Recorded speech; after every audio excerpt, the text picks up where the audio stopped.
Esperemos que el frío no impida que vengan los que vienen siempre. Amén. Esperemos que, bueno, tenemos nuestra hermana Pati que está cuidando a su niña que está enfermita. La hermana Lidia, que me imagino que estará con don Francisco, ahorita hay que ver si le llamamos también para ver cómo siguió. Vamos a la Biblia, hermano, vamos a Proverbios 3.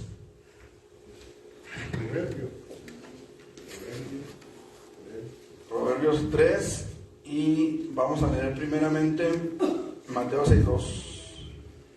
Y ya con el favor de Dios esperamos que esta semana o la próxima ya terminamos con este versículo. 6:2.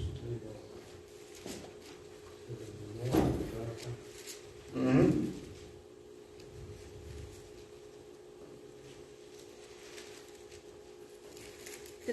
6:2.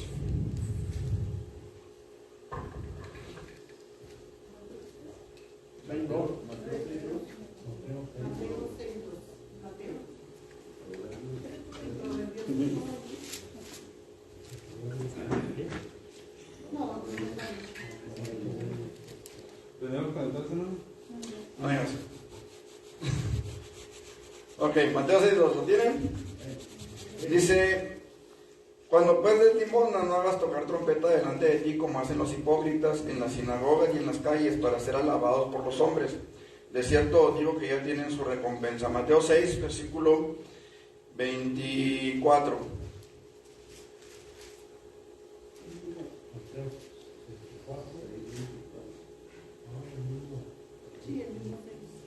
Dice: ninguno puede servir a dos señores, porque o aborrecerá al uno y amará al otro, o estimará al uno y menospreciará al otro.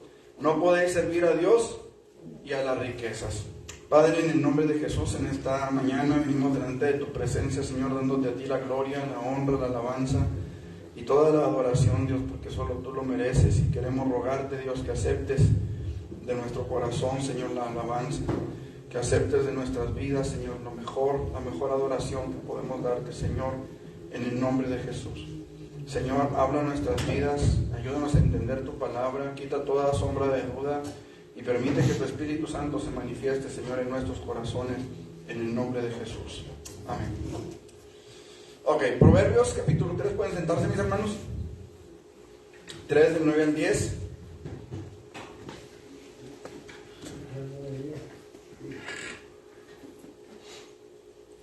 ¿Lo tienen? Honra a Jehová con tus bienes y con las primicias de todos tus frutos, y serán llenos tus graneros con abundancia, y tus lagares rebosarán de mosto. Ok. El principio expresado aquí, hermanos, es una verdad eterna que se puede ver que, bueno, enseñan entre ambas oraciones, enseñan un principio, acción y beneficio. Sí, este es el principio que podemos ver en estos versículos. Primero, se nos dice que debemos honrar a Dios con todos nuestros bienes y con las primicias de todos nuestros frutos. Esta es la acción que nosotros debemos de tomar. Esta es la parte que a nosotros nos corresponde hacer: honrar a Dios con nuestros bienes y con las primicias, dice ahí, de todos nuestros frutos. Y todos nuestros frutos, hermanos, aquí debemos de entender que lo incluye todas las esferas de nuestra vida, no es nada más nuestro dinero. ¿Sí? Aquí entran todas las esferas de nuestra vida, con decirles que entran también, hermanos, nuestros hijos.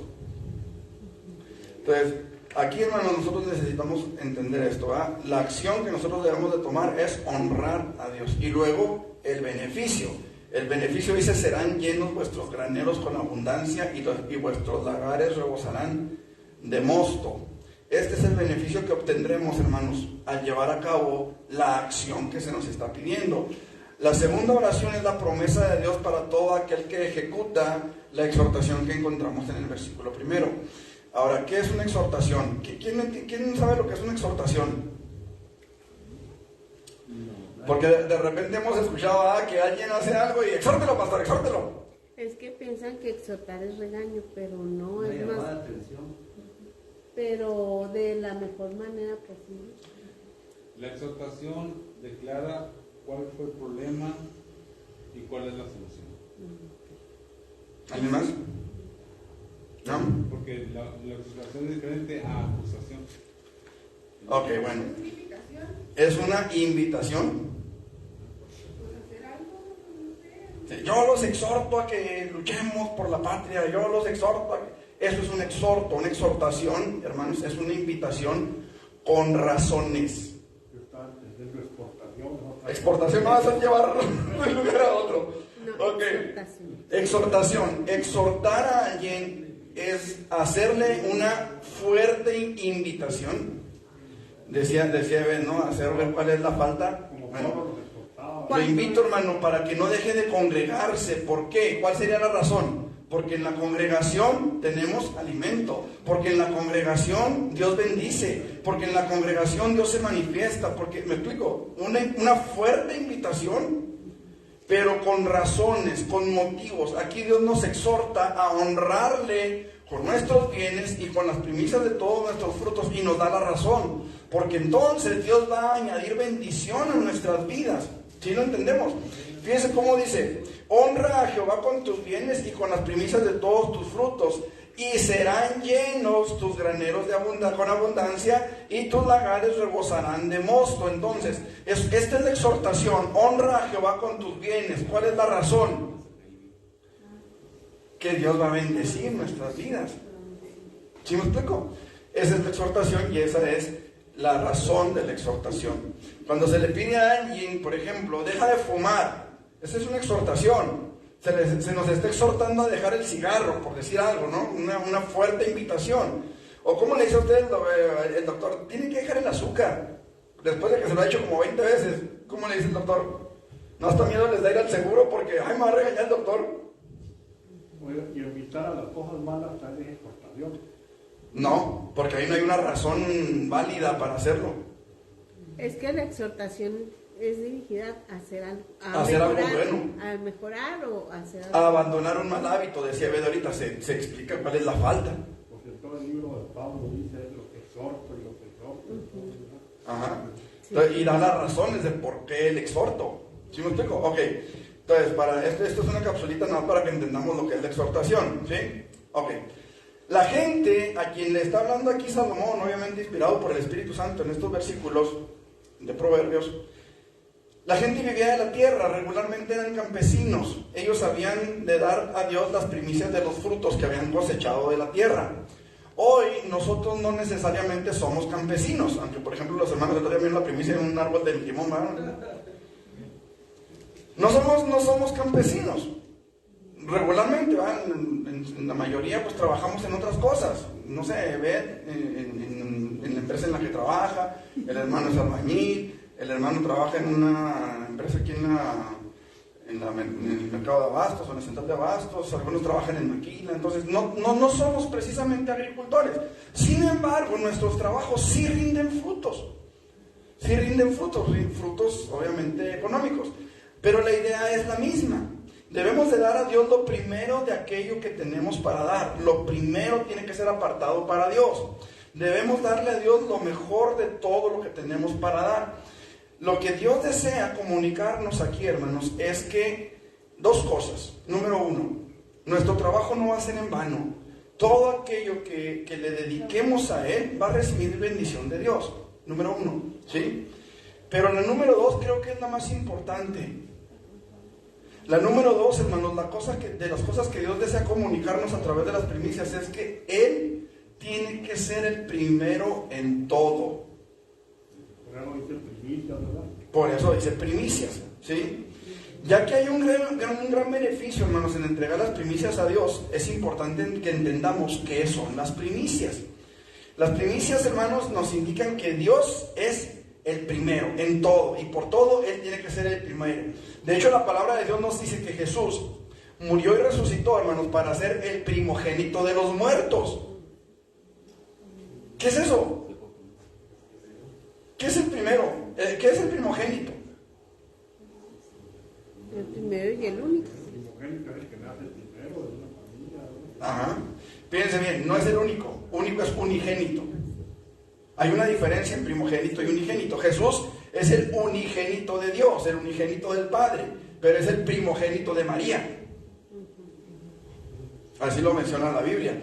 El unigénito del Padre, pero es el primogénito de María. La Biblia dice que dio a luz a su hijo primogénito. Entonces el primero es el primogénito de los muertos, porque él de ahí en adelante, bueno, de ahí presenta la vida eterna, ¿no? Para los creyentes. Porque si haya habido más resurrecciones. Y aparte ha habido más muertos, o sea, desde Adán, desde Abel para acá ha habido un chorrotal de muertos, entonces no puede ser el primogénito de los muertos. Ahora, ahora, fíjense en esto. Primogénito se refiere al primer gen, es decir, primer hijo. ¿Sí? Primogénito es el primer gen. O sea, es el primer fruto de la descendencia de un hombre, ¿sí? O de una mujer.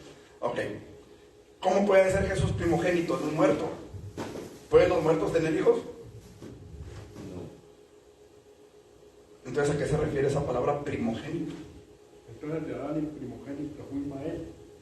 No, de Adán el primogénito fue, no se sabe, si Caín o Abel. De Adán no se sabe quién fue el primogénito. De Abraham, sí, fue Ismael. Conforme a la carne fue Ismael. Conforme a la promesa, el unigénito fue... Y ahí hay diferencia también, porque conforme a la carne fue primogénito Ismael, pero conforme a la promesa, el unigénito fue Isaac. Porque Abraham todavía tuvo muchos otros hijos. Cuando se refiere al primogénito de los muertos, se refiere al principal. Aquí se refiere al principal de entre los muertos.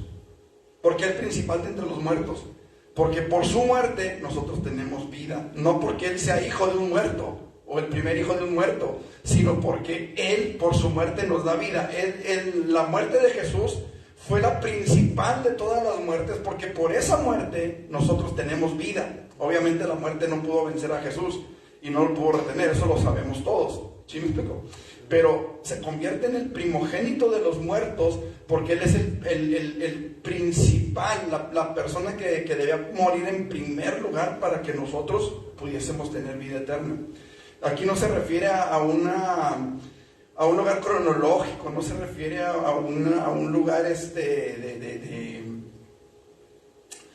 a una línea de tiempo, se refiere a la supremacía de la muerte de Cristo. ¿Sí me explico? ¿Sí me hice entender? Ok. Hay eruditos que han escrito concordancias. ¿Qué pasó? Saludando, yo pensé que aquí. Ok. Hay eruditos que han escrito concordancias y léxicos para ayudarnos a entender las palabras usadas en la Biblia. La palabra primicias viene de la palabra hebrea reshit. ¿Qué significa reshit? Principio. De ahí viene la palabra bereshit, que significa, o que nosotros le hemos traducido como Génesis. Bereshit, ¿sí? De la palabra reshit, que es la palabra hebrea. Entonces, esta es la palabra que se usa cuando dice Bereshit bara Elohim hashamayim et heratz. O heretz, no me acuerdo muy bien cómo va. No hablo hebreo. Sí, pero es Bereshit bara Elohim hashamayim et beretz. ¿Qué quiere decir? En el principio, Bereshit bara Elohim, creó Dios. Hashamayim, o sea, los cielos. Ok. Entonces, ahí, hermanos amados, nosotros encontramos la palabra Reshit, que significa principio o primero. ¿Sí? De ahí viene, de esta palabra Reshit, es la que se usa cuando hablan de las primicias. Un estudio de palabra, es decir, estudiar la palabra en cuestión cada vez que aparece en la Biblia para revisar en detalle su contexto, es lo que nos ayuda para definir lo que la palabra está hablando. ¿Sí?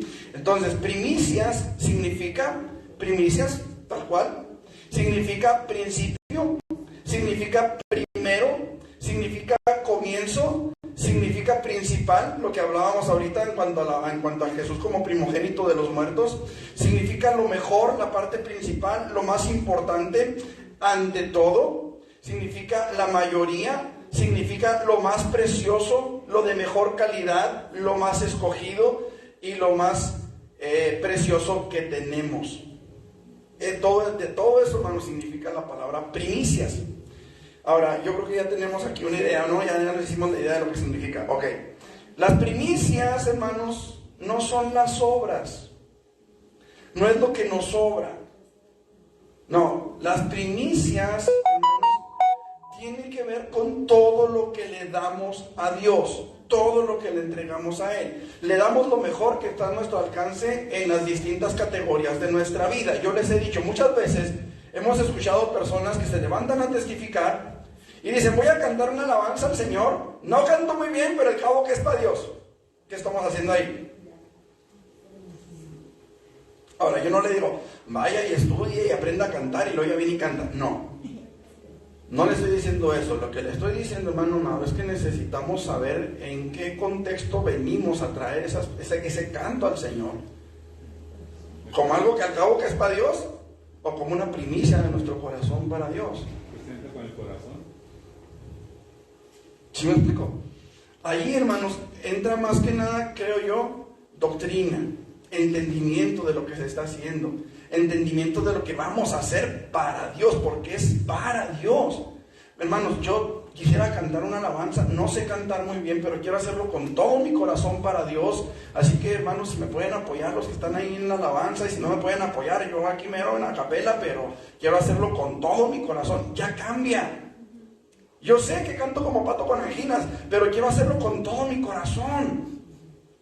Y en ese momento, hermanos, cambia totalmente todo el panorama, cambia totalmente. ¿Por qué? Porque ya no es algo que al cabo que es para Dios. Ya es algo que voy a hacer lo mejor que yo pueda, aunque no sepa cómo, lo voy a hacer lo mejor que pueda, porque es para Dios. ¿Sí me explico? ¿Cómo se los explico de una forma más objetiva? ¿Han visto cómo están las paredes allá por fuera? Que están todas chuecas, que están así. ¿Sabe por qué están así? Porque hubo gente que no sabía, pero de todo corazón vinieron y pusieron su mano ahí. Esas son primicias. ¿Me explico? ¿Por qué son primicias? Porque lo hicieron con el corazón. Lo hicieron con el corazón. Miren, la importancia de las primicias, hermanos, no es tanto en la cantidad que yo traigo como primer sueldo del año. No es tanto, hermanos, el dinero que podamos presentar delante de Dios. Ahora, quiero que entendamos esto. Las primicias se reflejan también en el diezmo. Cuando yo aparto en primer lugar el diezmo, antes que cualquier otra cosa, yo estoy dando mi primicia a Dios. En cada sobre de diezmo que yo traigo, cuando yo lo aparto en primer lugar, no cuando yo lo dejo para el final. Esto es para el agua, esto es para la luz, esto es para la gasolina, esto es para esto, esto es para esto y esto es para el diezmo. No. Lo primero, lo principal, tiene que ser para Dios. ¿Sí me expliqué? Ok. Entonces, es darle a Dios lo mejor que está a nuestro alcance en las distintas categorías de nuestra vida. Por ejemplo, en ofrendas financieras, que es lo más común, el que tomamos como primicias. ¿Qué sería la primicia de mi dinero, por ejemplo? Bueno, ya lo dije, en los diezmos, cuando yo lo aparto en primer lugar. ¿Sí? En las primicias como tal. ¿Cuáles son las primicias como tal? Bueno, yo trabajo de enero a diciembre. ¿Cuál sería mi primer sueldo? La primera semana de enero. Eso sería mi primicia. ¿Sí? Hay iglesias donde me ha tocado saber que lo que hacen es que se preparan con tiempo. Durante, no sé, diciembre o noviembre y diciembre, qué sé yo, van apartando una cantidad para completar lo que es el sueldo de una semana. Y con ese sueldo que apartaron durante ese tiempo, con eso se van a sostener la primera semana de enero. ¿Por qué? Porque la primera semana de enero es primicia. ¿Sí me explico? Porque la primera semana de enero es primicia. Entonces, ese sueldo de la primera semana de enero lo traen a la casa del Señor y se sostienen con lo que ya guardaron. ¿Me explico? Y traen su primicia. Bueno, eso es como ellos se organizaron, ¿verdad? Ya usted sabrá cómo se organiza. Pero ellos se organizaron de esa manera. Y como vamos a ver más adelante, la entrega de las primicias es un acto muy solemne. Entonces, Ya después de que se termina el culto, después de que se recogieron ofrendas y diezmos y después de todo, se hace una oración, pasan las personas que van a entregar primicias, pasan al altar, se hace una oración especial por esas primicias, se depositan las primicias y se termina el culto. Porque es algo aparte del diezmo y las ofrendas. ¿Sí me expliqué? Ok. Decía entonces las financieras, el tiempo. ¿Cuántos oran cuando se levantan? ¿Sí? Al levantarse hacen una oración, aunque sea Padre Nuestro, amén. ¿Sí? Pero hacemos encomendar nuestro día al Señor, nuestro tiempo a Dios. Señor, guíame este día. Gracias por este día, gracias porque me permites este tiempo en tu presencia. No sé, a lo mejor 5 minutos, 10, 15, una hora y media, no sé, lo que cada quien destina de su tiempo ese día o durante el día, ¿va? En la mañana, en primer lugar, presentarnos delante de Dios. Eso es bueno, hermanos, es parte de la primicia de nuestro tiempo. Si me explico, son las primicias de nuestro tiempo. ¿Qué más? Nuestras habilidades, decía ahorita, ¿va? El traer lo que sabemos hacer a la casa de Dios. Yo sé hacer electricidad, pues yo pongo los focos. Pues yo sé hacer instalaciones hidráulicas, yo pongo el agua.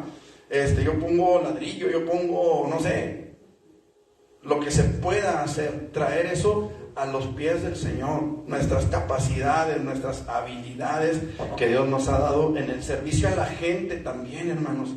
A la gente de Dios, especialmente dice la palabra de Dios, ¿verdad? Mayormente a los de la casa. Qué importante es que aprendamos a servirnos unos a otros, hermanos. Me tocó una vez allá en Getsemaní, donde nacimos nosotros, que se enfermó una hermana. Y de repente las hermanas se pusieron de acuerdo y órale, iban a hacerle el quehacer a la hermana Tomasita. Iban a ir a hacerle el quehacer, porque la hermana se fracturó la columna, la cadera. Iban y le hacían el quehacer a la hermana, se pusieron de acuerdo y ahora le vamos y apoyamos. Le hacían comida, le hacían el quehacer de la casa. Obviamente no le solucionaron la vida, ¿verdad? Pero le apoyaron en el momento de su necesidad. Entonces, eso es también traer primicias a Dios. ¿Por qué? Porque estamos poniendo nuestras habilidades, nuestras capacidades, nuestro tiempo para servir a los santos de Dios. ¿Qué más? Aquí se hacía con la hermana María. Hermana María Corona. Se hizo con la hermana Lupita cuando lo necesitó. En fin,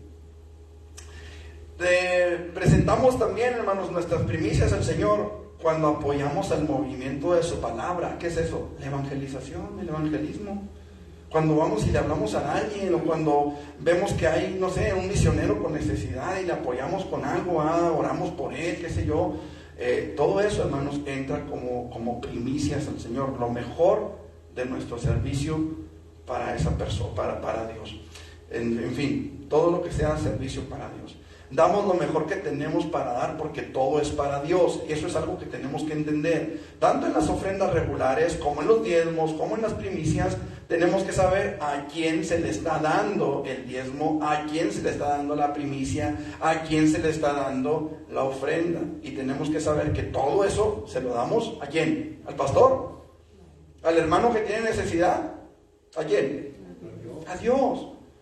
A Dios. Miren, hermanos, mucha gente ahorita está, pero que si bien arisca en cuanto al dinero, porque el problema, en primer lugar, el problema está en nosotros mismos, que traemos nuestros diezmos, ofrendas o primicias al pastor o a la iglesia, en lugar de traérselas a Dios.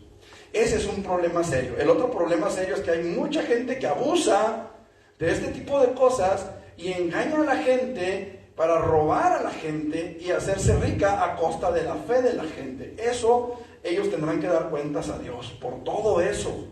Créanlo o no lo crean, lo acepten o no lo acepten, van a tener que dar cuentas. Aunque ellos digan, es que yo soy el siervo de Jehová y lo que usted quiera, va a tener que dar cuentas por eso que está haciendo con la gente. ¿Por qué, hermano? Porque pasa lo mismo con la gente de las iglesias, pasa lo mismo que con la gente de allá afuera. Allá afuera, ¿sí sabe usted que hay mucha necesidad allá afuera? Que hay mucha gente que está hambrienta, que hay mucha gente que no puede de veras trabajar, pero por culpa de los que abusan, por culpa de los que engañan, Por culpa de ellos, mucha gente cierra su mano para no ayudar. ¿Sí o no? Por eso. Entonces, hay mucha iglesia que ya no quiere aportar para la obra, que ya no quiere aportar para el evangelismo, que ya no quiere aportar para el sostenimiento de los siervos que verdaderamente trabajan en la obra de Dios. ¿Por qué? Porque hay muchos que han abusado de la iglesia y han lastimado a la iglesia y han robado a la iglesia de tal manera que muchos dicen, no, yo mejor. Y el problema mayor, hermanos, no es que la iglesia cierre su corazón para no ayudar. El problema mayor es que por ese tipo de personas muchos abandonan el camino de la fe. Ese es el mayor problema que hay.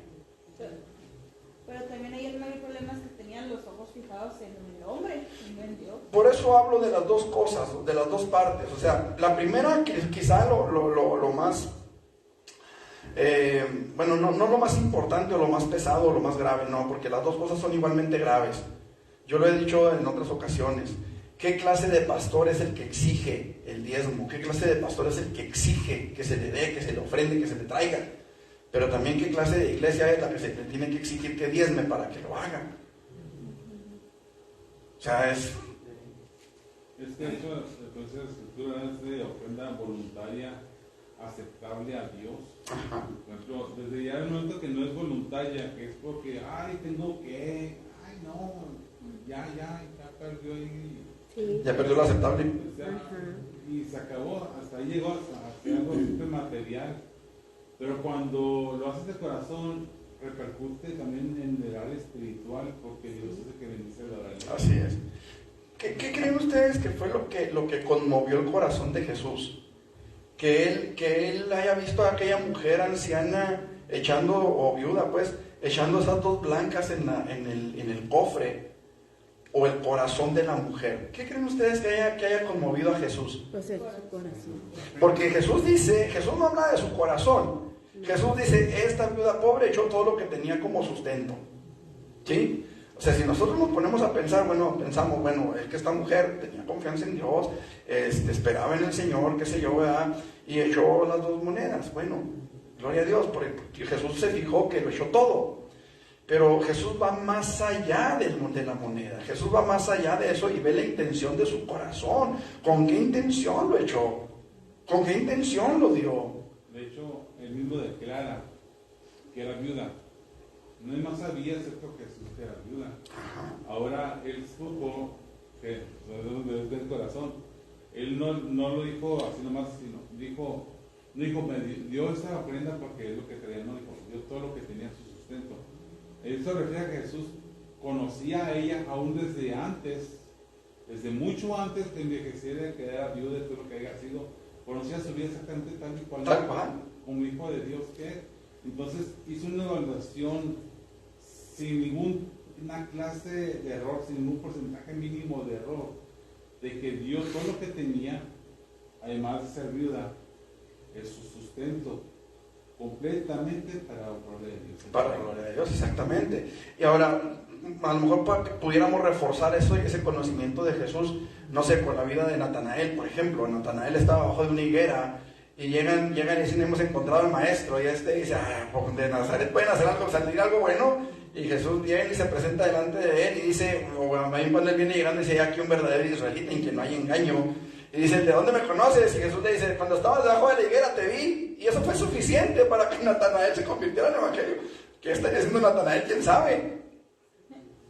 Ahora, cuando habla aquí de verdadero israelita, hay gente que es israelita espiritual, real, como hay gente que es la gente israelita genuina. O sea, hay dos pueblos, un pueblo dentro de otro pueblo. El pueblo que lo es porque así se le nombró y porque ahí vive, porque es parte de, el pueblo que es más allá dentro de una integración de un grupo de personas, sino aquella persona que está conectada exactamente con lo que Dios quiera. Ajá, ok. Entonces, ¿cuál es el punto principal de todo esto? Que tenemos que entender a quién se le está trayendo ese diezmo, ese servicio, esa ofrenda, esa primicia. ¿A quién se le está trayendo? Mire, vamos a ponerlo de esta manera. Suponiendo que, no sé, Ebed tiene hambre en su casa. hay hambre en la casa de Bebé, no hay nada. Pero el hermano tiene 1 kilo de frijoles en su casa. Y yo en mi casa tengo un costal de frijol.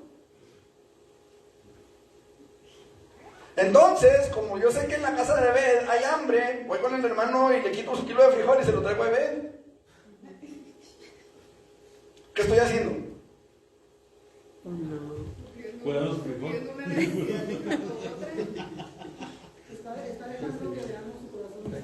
Sí. Estoy quitándole al hermano su sustento para traérselo a Bebé. Sí. Estoy robándole al hermano para suplir, según yo, una necesidad. Es lo mismo que pasa cuando yo tomo el diezmo para suplir la necesidad de alguien más y no lo traigo a la casa del Señor. Y es lo mismo, escuche lo que le voy a decir, es lo mismo cuando yo le traigo el diezmo al pastor en lugar de traérselo a Dios. ¿Por qué? Porque ese diezmo no es del pastor, es de Dios. Dios se encargará de entregárselo al pastor, pero ese no es mi trabajo. Eso no me corresponde a mí. ¿Me explico? Cuando usted va al súper, a Soriana, qué sé yo, usted no le paga su sueldo a la cajera. Usted paga lo que se va a llevar de ahí. Pero a la cajera, ¿quién le paga? Pues es su patrón. Su patrón, el que es el dueño de la tienda. ¿Sí me explico? Cuando usted trae sus primicias, sus diezmos, sus ofrendas, usted se las tiene que traer ¿a quién? A Dios. Y Dios se encargará de pagarle a sus siervos conforme a lo que Él ha establecido. Ese es el orden correcto. ¿Sí estamos hasta aquí? ¿Sí? Ok. En Malaquías, capítulo 1, versículos 6 al 9.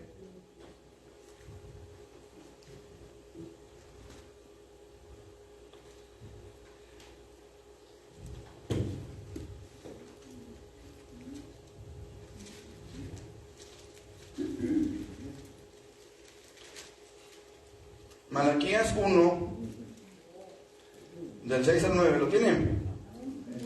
El hijo honra al padre y el siervo a su señor. Si pues yo soy padre, ¿dónde está mi honra? Y si soy señor, ¿dónde está mi temor? Dice Jehová de los ejércitos a vosotros, oh sacerdotes, que menospreciáis mi nombre y decís, ¿en qué hemos menospreciado tu nombre? Escuchen, en que ofrecéis sobre mi altar pan inmundo, y dijisteis, ¿en qué te hemos deshonrado? En que pensáis que la mesa de Jehová es despreciable. Y cuando ofrecéis el animal ciego para el sacrificio, ¿no es malo? Asimismo, cuando ofrecéis el cojo, el enfermo, ¿no es malo? Preséntalo pues a tu príncipe. ¿Acaso se agradará de ti o le serás acepto? Dice Jehová de los ejércitos. Ahora pues, orad por el favor de Dios para que tenga piedad de nosotros. Pero, ¿cómo podéis agradarle si hacéis estas cosas? Dice Jehová de los ejércitos. Miren, aquí encontramos un serio reclamo de Dios hacia los sacerdotes de Israel. Escuche, no porque no estuvieran ofreciendo sacrificios, los estaban ofreciendo. Pero ¿cómo era la calidad de sus sacrificios? Esos sacrificios reflejaban a su vez el corazón tanto de los sacerdotes como de la nación de Israel. ¿Por qué? ¿Por qué, hermanos? Pues porque los sacerdotes eran los que estaban aceptando esas ofrendas en vez de regresarlas. Exactamente. Exactamente. ¿De dónde sacaban los sacerdotes los sacrificios, los animales para los sacrificios? ¿De dónde? De los que iban a ofrecerlos. Y para ellos lo mismo era sacrificar al tuerto, al cojo, al manco, al enfermo, que sacrificar al sano. O sea, ellos estaban tomando las obras del pueblo para ofrecer a Dios las obras del pueblo. Y ellos lo aceptaban, ellos lo veían como si nada. ¿Sí me explico? Entonces, ellos estaban, hermanos, reflejando lo que había en su corazón. Sí. Es como decía, el cabo no es para mí, es para Dios. El cabo que es para Dios. Voy a cantar una canción, el cabo que es para Dios.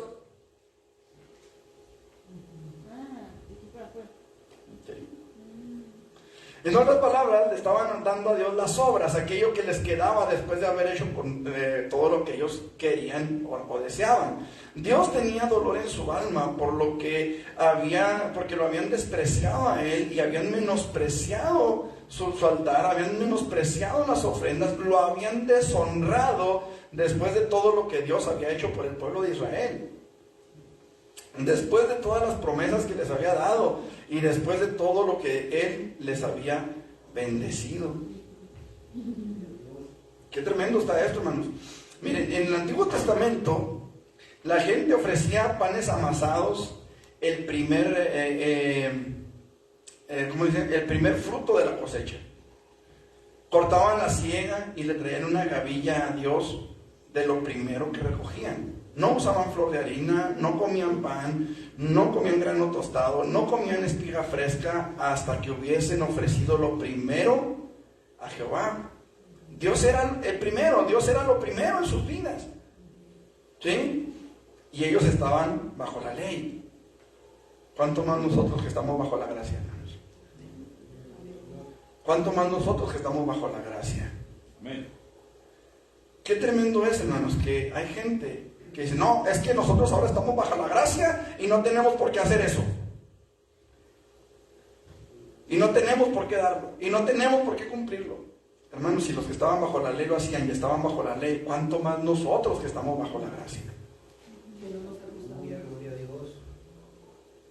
¿Cuánto más, hermanos?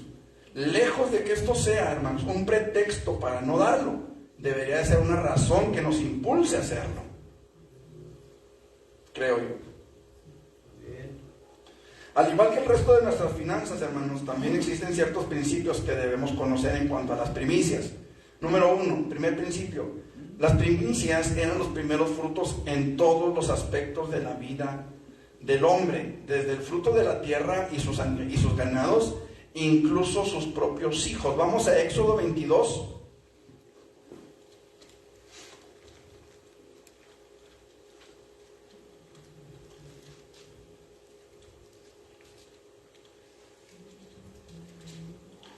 Éxodo 22, ¿lo tienen? Versículo 22 al 24.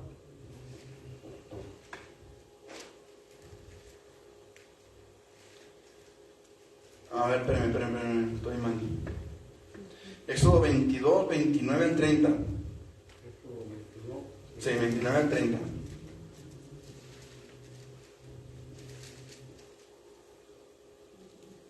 ¿Qué dice? No demorarás la primicia de tu cosecha, ni de tu lagar, me darás el primogénito de tus hijos. Lo mismo harás con el de tu buey y de tu oveja, 7 días estará con su madre, y al octavo día me lo darás. Fíjense cómo está aquí, ¿eh? No demorarás la primicia de tu cosecha ni de tu lagar. Me darás el primogénito de tus hijos. Eso está tremendo, hermano, porque mire, estas ofrendas o estas primicias eran para sacrificio. Eran para sacrificio, ¿sí? Ok, entonces, ¿Dios acepta el sacrificio de los hijos? Vamos a la Biblia. ¿Qué dice 23:19? Las primicias de los primeros frutos de tu tierra traerás a la casa de Jehová tu Dios. No guisarás el cabrito en la leche de su madre. Ok, las primicias de los primeros frutos de tu tierra traerás a la casa de Jehová tu Dios. Bueno, eso no es el que buscaba. Vamos a ver, 34:19 al 20.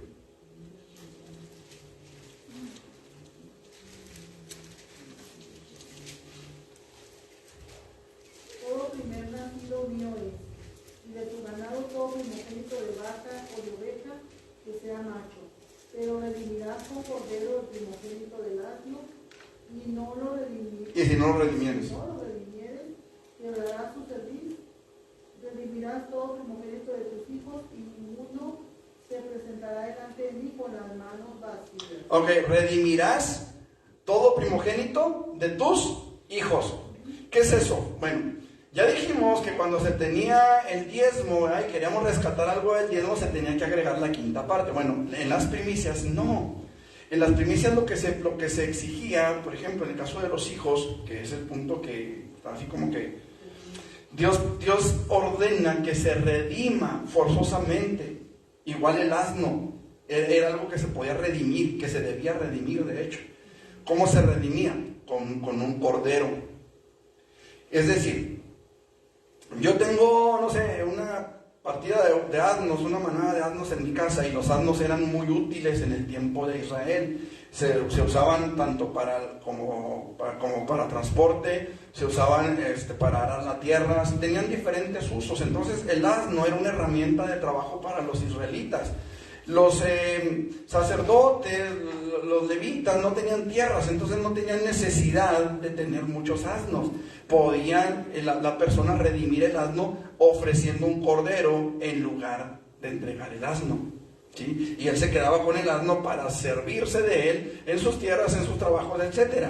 Los hijos podían ser redimidos con un cordero también, pero yo soy pobre y no tengo manera de conseguir una oveja, un cordero para sacrificarlo. ¿Cómo le hago? 2 tórtolas o palominos. ¿Qué pasó con Jesús?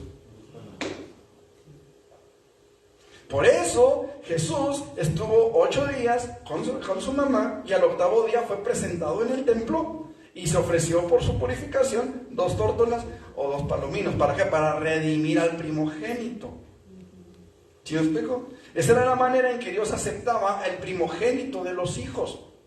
En nuestros tiempos, hermanos, nosotros no presentamos las tórtolas o los palominos, pero ¿qué hacemos? Venimos con nuestros hijos al altar y los presentamos delante de Dios. Se pide al ministro, en este caso a un servidor, que ore por el recién nacido, ¿sí? Aunque me ha tocado orar por recién nacidos de 7 o 8 años o más.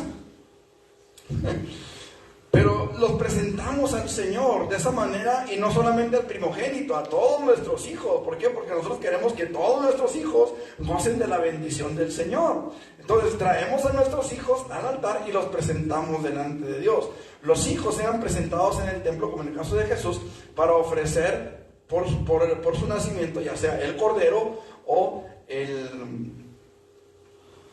¿por qué le puse aquí becerro? O los tórtolos o palominos, ¿sí? Yo me lo corrijo aquí. Yo me andaba yendo muy arriba. Ya mero terminamos. Ok, entonces, preguntas hasta aquí, hermanos. ¿No? Muy bien, nos quedan algunos principios para ver, hermanos. Nos quedan 5 principios más para ver. Esto lo vemos la próxima semana, para terminar ya con la cuestión de las ofrendas y limosnas al Señor. Amén. Muy bien, vamos a orar, hermanos, para comenzar nuestro culto, para terminar la clase de escuela dominical y comenzar nuestro culto, y para cerrar la transmisión. Ahorita nos volvemos a conectar a la 1 de la tarde para la predicación de la palabra. Amén. Dios y Padre Celestial, en el nombre de Jesús venimos delante de tu presencia, dándote gracias, Señor, por este estudio que nos has concedido. Gracias por tu misericordia, Señor, porque hablas a nuestras vidas constantemente. Y queremos rogarte, Dios, que grabes esta palabra en nuestras vidas, Señor, para que podamos verdaderamente, Señor, cumplir con tu palabra como tú esperas que lo hagamos, Dios.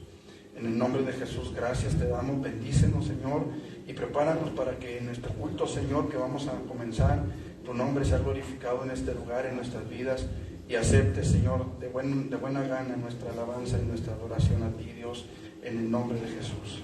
Amén. Amén.